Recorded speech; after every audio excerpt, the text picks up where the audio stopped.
ব্যাঙের বিয়ে, তাও মহা ধুমধাম করে। বর ব্যাঙের নাম মেঘ আর কনে ব্যাঙের নাম বৃষ্টি। দুজনে মিলে মেঘ বৃষ্টি। মেঘ বৃষ্টির গায়ে জড়ানো রঙিন কাপড়। খরা থেকে বাঁচতে বৃষ্টির আশায় এভাবেই ধুমধাম করে মেঘ বৃষ্টি নামের ওই দুই ব্যাঙের বিয়ে হয়েছে।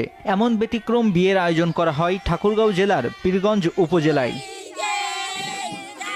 গেল বুধবার বিকেলে মেঘ নামের বর ব্যাঙের গায়ে হলুদ অনুষ্ঠানের আয়োজন করা হয় পীরগঞ্জ উপজেলার ভাকুড়া খালপাড়ার আনিসুরের বাড়িতে। আর কনে হিসেবে বৃষ্টি ব্যাঙের গায়ে হলুদ অনুষ্ঠান হয় একই উপজেলার নারায়ণপুর গ্রামের আমজাদ আলীর বাড়িতে। বিকেলে গায়ে হলুদের পর্ব শেষ করে সন্ধ্যায় ভাকুড়া খালপাড়া থেকে আনুষ্ঠানিকভাবে বরযাত্রী নিয়ে নারায়ণপুরে কনে বৃষ্টির বাড়িতে আসেন বরপক্ষ।